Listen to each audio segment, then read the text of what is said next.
Unlike any other point in history where there may have been one accelerating technology at any one time. So for example, in the 20th century, there was the airplane, the television, personal computers and the internet, amongst others. Today, there are probably around 12 accelerating technologies, things like AI, robotics and nanotech, all digitizing our world very rapidly. And as we have all now found, when you digitize things, become very disruptive. Our industries and business models are changing rapidly, so much our brains can't keep up with the rate of change. We've already seen the impact in journalism, music, TV and education. Every industry is being or going to be affected. Even some disruptors are finding themselves disrupted in a short space of time. Your future success is based on your ability to change and adapt, not how great your business is now. And small and medium-sized businesses probably for the first time have an advantage over the big companies because they are able to adapt and change faster. But the biggest barrier that small and mid-sized businesses are facing as they grow is having the time needed to manage all the change when they're already running the day-to-day business. So how do we create the space to work on these two things together, run the business and transform at the same time?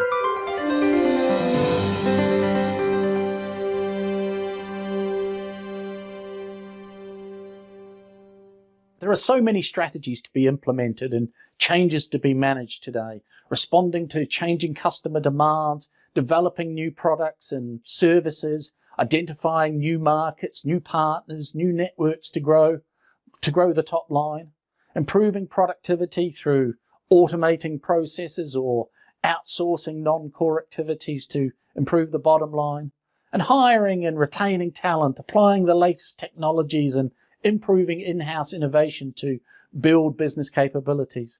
The reality is that strategizing and managing change is now an unending process. Welcome to Summit Scale, where entrepreneurial leaders come to learn how to grow their businesses into mid-sized companies. The days when in any organization, small or large, integrating the different needs of all the stakeholders could be managed by a charismatic founder CEO are past and gone. No single leader can any longer meet the complex demands placed on them by all the various stakeholders, the customers, employees, investors, suppliers, partners, regulators, even the communities in which you operate. This isn't a time management problem, yet many CEOs carry on believing that it takes a heroic individual working silly hours, making all the decisions, firefighting, doing the heavy lifting on critical issues and constantly work in the business instead of on it. We've seen an example of how that kind of leadership over the last 2 years has been a disaster for Brexit. It now requires an effective leadership team to share the leadership demands. The rate of hyper change and hyper connectedness means we need an integrating group, not an integrating individual at the top of the organization. The challenge now is not in managing the parts, the various stakeholder groups, it's in managing the connections. But the problem is that 20th century leadership development taught us to lead vertically. Organizations are employing fewer people, but the number of people they are partnering with is increasing. So 21st century leadership requires us more and more to lead across boundaries, if you like, horizontally. The members of the leadership team have to be able to represent the whole company, not just their part of it. They can't be a company leader for an hour or two while they sit in the leadership team meeting, then go out of the room and be the head of their function for the remainder of the time.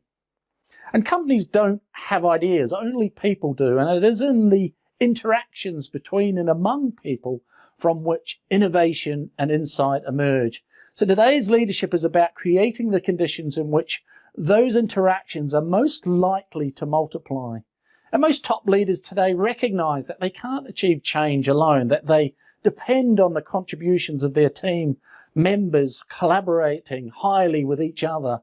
But many expect or hope that the smooth interaction of capable people will develop naturally, and that almost never happens.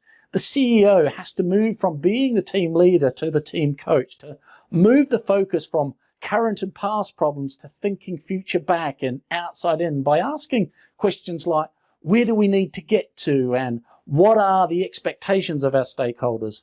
As the team coach, the top leader coaches the team to be constantly learning from each other and to be growing the collective learning capacity of the team. And this helps to both create and adapt to the future and create greater value for all stakeholders. The heroic CEO is dead. Long live the team. Where are you on this journey? 20th century hero or 21st century coach?